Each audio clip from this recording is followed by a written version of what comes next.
Hello friends, welcome to my YouTube channel. आज हम journal के बारे में पढ़ेंगे कि जर्नल है क्या। प्रैक्टिकल से पहले थ्योरी पार्ट इम्पोर्टेंट है, इसलिए हम इसके बारे में थोड़ी जानकारी इकट्ठी करेंगे कि जर्नल है क्या, आखिर अकाउंटिंग के अंदर इसका महत्व क्या है और है क्या, इसको कहते किसको हैं। तो सबसे पहले the books in which a transaction is recorded for the first time from a source document are called books of original entry.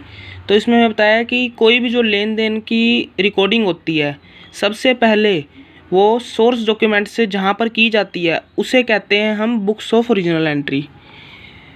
और journal is one of the basic book of original entry in which transactions are originally recorded in a chronological order. Chronological का मतलब होता है routine में, day to day. जैसे कि आज 24 तारीख है तो कल 25 की आएगी। ये नहीं है कि 24 के बाद सीधा 26 की आएगी फिर 25 की आएगी, मतलब लाइन टू लाइन चलती है, एक डेट के बाद दूसरी डेट। तो books of original entry, journal एक basic books of original entry है, मतलब कि journal books of original entry का एक हिस्सा है, मतलब जर्नल भी एक बुक्स ऑफ ओरिजिनल एंट्री है। Order according to the principles of double entry system, principles के अकॉर्डिंग। अब प्रिंसिपल्स क्या होते हैं इसके, उसके लिए एक अलग चैप्टर है। When the size of the business is small one then it is possible to each and every transactions recorded in journal. अगर देखो किसी इकाई का जो व्यवसाय चला रही है उसका साइज़ छोटा है, मतलब उसकी ट्रांजैक्शंस ज़्यादा नहीं है, तो वो सीधा जर्नल में रिकॉर्ड करता है। लेकिन अगर किसी बिजनेस कोई बढ़ जाता है, ग्रो कर जाता है, तो it becomes no longer possible to record each and every transaction in the journal. तो उसके लिए मुश्किल हो जाता है जर्नल के अंदर हिसाब रखना, क्योंकि जर्नल के अंदर क्रोनोलॉजिकल ऑर्डर में होती हैं। अगर किसी व्यक्ति को एक पिछली डेट 4 दिन पहले की ढूंढनी है तो उसे बहुत सारी एंट्रीज के पीछे जाना पड़ेगा और उसे तब जाकर वो एंट्री मिलेगी अपना देखने को कि ये थी किस चीज़ की एंट्री। तो इसलिए अगर किसी व्यवसाय का आकार छोटा है तब तो वो जर्नल में रिकॉर्ड कर सकता है, लेकिन अगर बड़ा है तो वो जर्नल के साथ साथ दूसरी अपना बुक्स को भी प्रेफर करता है। As journal is subdivided into a number of sub journals known as special purpose subsidiary books और बुक्स ऑफ ओरिजिनल एंट्री। तो each type of transactions is recorded in separate subsidiary book. Journal की एक सब journal बना रखी है, जैसे अगर किसी व्यवसाय का अपना आकार बढ़ जाता है तो वो इन बुक्स के अंदर अपना रिकॉर्ड कर सकता है। होती कौन कौन सी है, कैश बुक होगी, purchase book, sales book, purchase return book, etcetera etcetera, 8 तरह की बुक्स हैं। तो इससे हमें फ़ायदा क्या होता है, पहले तो ये सुनो। अगर किसी व्यवसाय का आकार बढ़ा है तो वो अगर सारी एंट्री कैश बुक की भी, परचेज बुक की भी सब जर्नल में कर देगा तो उसे दिक्कत होगी। अगर उसे कैश की कोई एंट्री ढूंढनी है और वो 4 पेज पीछे है तो उसे बहुत मेहनत करनी पड़ेगी। लेकिन अगर वो कैश बुक के अंदर रिकॉर्ड करेगा कैश की सारी ट्रांजैक्शंस, परचेज बुक के अंदर परचेज की सारी ट्रांजैक्शन रिकॉर्ड करेगा, तो उसे इससे क्या सहूलियत मिलेगी। अगर उसे कोई कैश की ट्रांजैक्शन अपना देखनी होगी, ज़रूरत होगी, तो वो सीधा कैश बुक के अंदर जाएगा। और क्योंकि अपना सारी ट्रांजैक्शंस कैश की इसके अंदर है तो उसे अपना ढूंढने में आसानी होगी अपना कैश की ट्रांजैक्शन। जर्नल में तो सारी एंट्री होती, परचेज की, सेल्स की, कैश की, लेकिन कैश बुक में सिर्फ कैश की एंट्रीज होंगी। ऐसे ही परचेज बुक के अंदर सारी परचेज की एंट्री होगी जो क्रेडिट में, उधार में बेचा गया होगा। सेल्स में उधार सेल्स की होगी, परचेज में उधार खरीदने की होगी, सेल्स में उधार बेचने की होगी। तो इससे सहूलियत होती है कि एक ही जगह पे है ना, हमें अपना सारी उससे रिलेटेड मिल जाती हैं। तो अब इन बुक्स को क्या कहा जाता है, this books are termed as books of original entry because transactions are first of all recorded in this books. A businessman need not maintain all the above mentioned subsidiary book. इसमें बोला क्या हुआ है कि कोई भी अगर बिजनेसमैन है उसे जो ये 8 बुक्स बोली हुई है ना, ये सारी अपना रखने की ज़रूरत नहीं है बनाने की। वो अपनी सहूलियत, अपनी नीड के अनुसार इनमें से बुक्स अपना कर सकता है। जैसे कि किसी व्यवसाय में उधार बहुत बेचा जाता है तो वो अपना परचेज बुक बनाएगा, उधार बेचा जाता है तो सेल्स बुक बनाएगा, उधार खरीदा बहुत जाता है तो परचेज बुक बनाएगा। अगर किसी व्यवसाय में सारी लेन देन ही कैश से होती हैं तो वो कैश बुक बनाएगा। इसी तरह अपना इसका महत्व है। अब जर्नल क्या है, एक जर्नल देखो, journal is a book of original entry. ये हमें डेफिनेशन दे रखी है छोटी सी, इस प्यारे से तो हमें मेन चीज़ समझ आई है। अब अगर हमें लिखनी हो 2 नंबर में, 1 नंबर में आ रहे तो ये है, journal is a book of original entry in which the transactions are recorded first of all as when they takes place। अब इसका मतलब क्या है कि जर्नल जो है वो बुक्स ऑफ ओरिजिनल एंट्री है। Books of original entry means जिसमें एंट्री की जाती है सबसे पहले।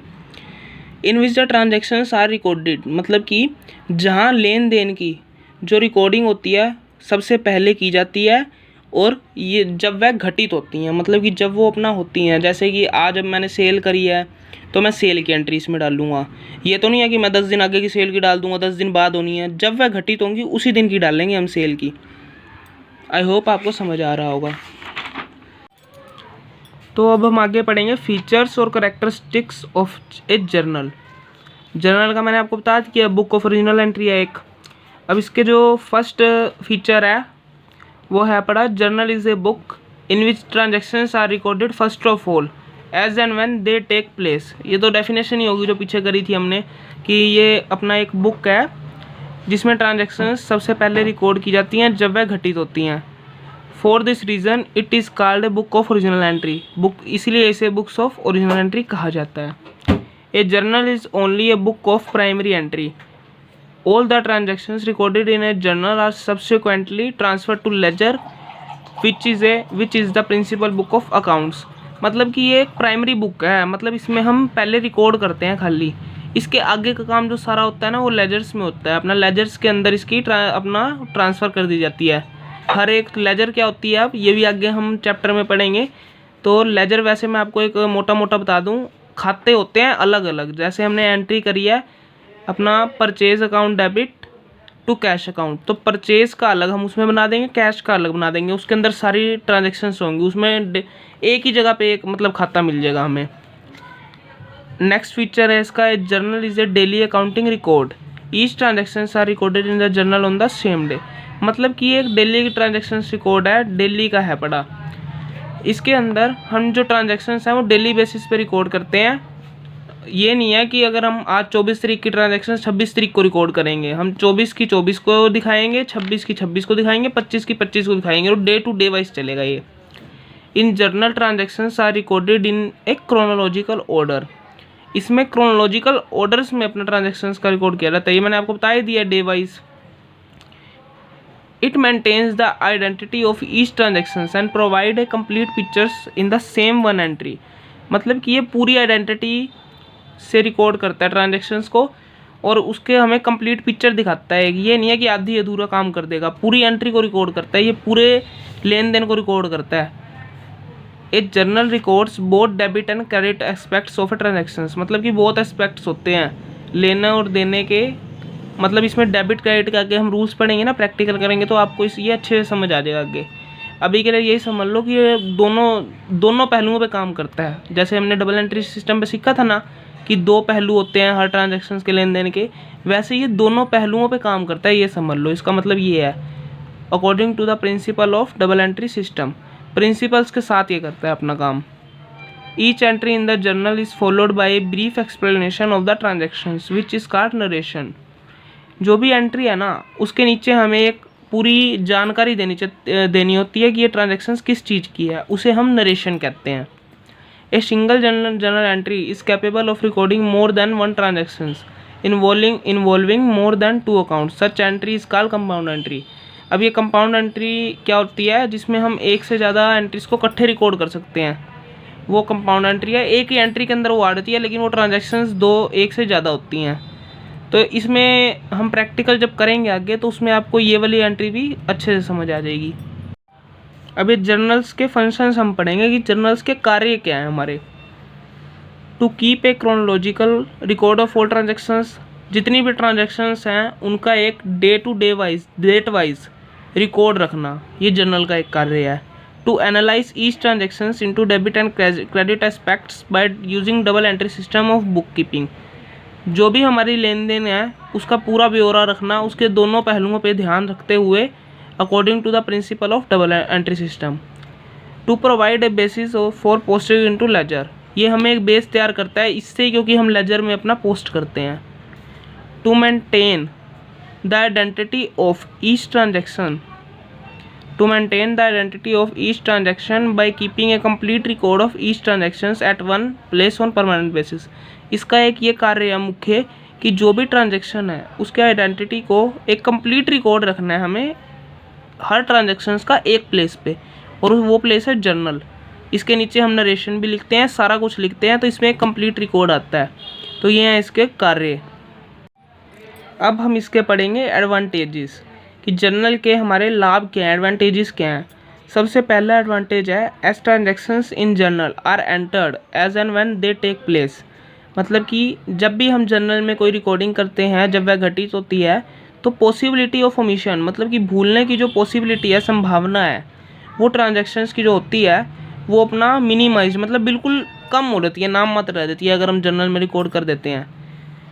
As transactions in journal are recorded in chronological order. जैसे जैसे हम डेट वाइज अपना ट्रांजैक्शंस क्योंकि करते हैं जर्नल में, it is very easy to locate a particular transactions when required. तो हमें इससे एक लाभ होता है कि हमें ना किसी ट्रांजैक्शंस हमें जब ज़रूरत होती है किसी लेन देन की को चेक करने की, तो उससे है ना ढूंढना आसान हो जाता है। जैसे कि हमें अब आज मान लो कि 1 जुलाई है, तो हमें है ना 24 जून की ट्रांजैक्शन ढूंढनी है, तो हम सीधा है ना 24 जून वाले पेज पे चले जाके हम देख सकते हैं कि हमने क्या रिकॉर्डिंग करी है और क्या लेन देन है वो। तो क्रोनोलॉजिकल ऑर्डर का इसका ये फ़ायदा हो जाता है। नेक्स्ट अब है इसका by analysing each transactions into debit and credit aspects the journal facilitates the posting into ledger. मतलब कि एनालाइजिंग करने में आसान होता है ट्रांजैक्शंस को, क्योंकि ये दोनों पहलुओं पे काम करता है। तो लेजर में जब हम इसको पोस्ट करते हैं ना, तो उसके लिए एक हमें अच्छी चीज़ होती है, हमें अपना पता चलता है कि कैसे पोस्ट करना है। दोनों पहलुओं पे काम किया जाता है, क्योंकि each entry in the journal carries narration which gives A brief explanation of each transaction. जो जर्नल होती है ना, जर्नल की जो एक भी ट्रांजैक्शन ऐसी नहीं है जो बिना नरेशन के अपना लिखी जाती हो, और नरेशन से हमें ब्रीफ एक्सप्लेनेशन मिलता है, मतलब उस लेन देन के बारे में पूरी जानकारी उपलब्ध होती है। Hence posting in the ledger can be made without explanation. इसीलिए हम जो लेजर में है वो बिना अपना नरेशन के पोस्टिंग कर सकते हैं, क्योंकि जर्नल में उसकी अपने पूरी जानकारी मिल जाती है। Journal facilitates cross checking of ledger accounts in case of trial balance does not agree. Journal जो होती है ना, वो हमें ये अपना क्रॉस चेकिंग करने के लिए हमें एक उपलब्ध करवाती है जानकारी लेजर अकाउंट्स की। इन case of trial balance, trial balance क्या होता है, लेजर के बार बनता है, इससे हमें हमारी त्रुटियों का पता चलता है कि हमसे कोई गलती तो नहीं हुई। अगर ट्रायल बैलेंस के दोनों जो पहलू हैं वो बराबर आ जाएं, दोनों साइड्स डेबिट और क्रेडिट, तो इसका मतलब हमारे अकाउंट ठीक है। लेकिन अगर वो ठीक नहीं आते तो हमें जर्नल हम लेजर में जाकर देखते हैं। अगर लेजर में हमें कोई गलती नहीं मिलती तो हम जर्नल में जाकर देखते हैं। इससे हमें पता चलता है कि हमें कोई गलती तो नहीं हुई। हमें इससे एक ये फ़ायदा है, since entire transactions is recorded at one place in the journal. मतलब कि पूरी जो लेन देन है वो एक जगह पे रिकॉर्ड होती है जर्नल में। The identity of each transactions is maintained on permanent basis. तो उसकी जो आइडेंटिटी है ना, वो ट्रांजेक्शन्स की मेंटेन्ड परमानेंट बेसिस पे की जाती है जर्नल में। ऐसा नहीं है कि किसी रफ रूफ पे कर दिया, पूरे जानकारी के साथ हम रिकॉर्ड करते हैं। Once the transactions is recorded in journal, posting into ledger can be made and without when convenient. जब भी हम ट्रांजेक्शन्स जर्नल में रिकॉर्ड करते हैं तो posting in the ledger can be made and when हम फिर लेजर में उसके बाद कर सकते हैं कभी भी अपना, हमें जब हमें सहूलियत लगे। एक बार जर्नल में रिकॉर्ड होगी फिर हम लेजर में कर सकते हैं। अब हम पढ़ेंगे कि लिमिटेशंस क्या होती हैं जर्नल की, सीमाएं क्या हैं इसकी। अब ये तो है नहीं कि सब कुछ जर्नल ही है, इसकी कुछ सीमाएं भी हैं। पहली क्या है, when the number of transactions is large it is not possible to record all the transactions in journal. मतलब कि अगर किसी व्यवसाय का आकार बड़ा है और उसकी लेन देन बहुत ज़्यादा है, तो ये पॉसिबल नहीं हो पाता कि हम सारी ट्रांजैक्शंस जर्नल में रिकॉर्ड करें। It will become bulky and voluminous, hence the usual practice is to have separate journal or books of different classes the transactions such as purchase book, sales book, etc. इसका मतलब है कि हमें है ना ये मतलब कि हमें ज़रूरत पड़ी है कि कैश की ट्रांजेक्शन्स देखनी है, तो जर्नल में हमारी बहुत सारी अपना ट्रांजेक्शन्स होंगी, हमें उसमें है ना एक पर्टिकुलर ट्रांजेक्शन्स को ढूंढने में बहुत टाइम लग जाएगा, तो ये हमारे लिए फ़ायदेमंद चीज़ नहीं है। तो इसीलिए है ना हम सेपरेट जर्नल बुक्स भी बनाते हैं, सब जर्नल भी कहते हैं उसे, सब्सिडरी बुक भी। परचेज बुक के अंदर सारी परचेज की लेन देन होंगी क्रेडिट में जो है उधार में। सेल्स बुक के अंदर सारी सेल्स की होंगी जो क्रेडिट में है। ऐसे ही कैश बुक हम बनाएंगे, उसके अंदर सारी कैश की लेन देन होगी, तो इससे हमें फ़ायदा होता है। तो एक जर्नल की सीमा है कि सारी ट्रांजेक्शन्स अगर लार्ज है तो जर्नल में रिकॉर्ड नहीं कर सकते हम। Many transactions are repetitive in nature, and if all the transactions are recorded in journal, it will involve debiting and crediting the same accounts time again. It will involve repeating posting labor also. अगर हम journal में कोई entry करते हैं ना record, और वो nature same की है, तो उसमें है ना हमें टाइम लगता है बहुत ज़्यादा अपना करने में, और लेबर भी लगती है पोस्टिंग करने की, क्योंकि वो सेम ट्रांजैक्शन है। अब उसे हम पहले जर्नल में रिकॉर्ड करेंगे, सेम ऊपर का पहलू सेम नीचे का पहलू। जैसे कि सेल्स की, कैश की ले लो, एक ही बंदे को हमने सेल कर दी, क्रेडिट में कर दी, अब उसे हम एक बार रिकॉर्ड करेंगे, फिर दोबारा रिकॉर्ड वही वाली ट्रांजैक्शन अगले दिन करेंगे, तो उसे फिर बार बार पोस्ट करेंगे तो लेबर ज़्यादा लगेगी हमारी। इसलिए हम सब जर्नल सेल्स बुक में भी वो कर सकते हैं। In order to ascertain cash balance every day, cash transactions are usually recorded in a separate book called cash book। देखो, अगर कैश की हमारी ट्रांजेक्शन्स ज़्यादा हैं और हमें कैश का बैलेंस देखना है रोज़, तो हम कैश बुक बनाएंगे। कैश बुक से हमें मिल जाएगी जानकारी कैश की डेली की, कि हमारा कितना कैश आ रहा है, कितना कैश जा रहा है। The cash transactions need not be recorded. अगर हम कैश बुक बनाते हैं तो हमें जर्नल में कैश की ट्रांजेक्शन्स रिकॉर्ड करने की ज़रूरत नहीं है। अब एक ये है पड़ा last limitation, journal does not provide the required information on prompt basis. मतलब कि हमें जैसे ही ज़रूरत पड़ी है ना, इसका मतलब ये है जैसे ही ज़रूरत हमें किसी ट्रांजेक्शन्स की पड़ी और वो 10 दिन पहले की है, तो एकदम से हमें प्रोवाइड नहीं करवा सकती जर्नल। उसके लिए हमें मेहनत करनी पड़ेगी, ढूंढनी पड़ेगी कि आखिर वो ट्रांजेक्शन है कहाँ, क्योंकि बहुत सारी ट्रांजेक्शन्स होती हैं, तो ये भी एक लिमिटेशन है। अब है पड़ा फॉर्मेट ऑफ जर्नल। जो जर्नल की बुक का फॉर्मेट होता है वो होता कैसे है, उसमें रिकॉर्डिंग कैसे होती है। सबसे पहले हमारी आती है डेट, फिर आता है पर्टिकुलर्स, फिर आता है लेजर फोलियो, फिर अमाउंट डेबिट, फिर अमाउंट क्रेडिट। डेट में हम डेट डालते हैं क्योंकि इसमें क्रोनोलॉजिकल ऑर्डर में डेट वाइज ट्रांजैक्शंस रिकॉर्ड होती हैं। इसके अंदर हम दोनों पहलुओं की जानकारी देते हैं कि कौन सी चीज़ डेबिट है, कौन सी क्रेडिट है।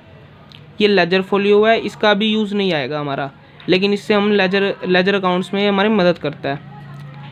ये अमाउंट डेबिट, ये अमाउंट क्रेडिट, ये दो पहलू हैं।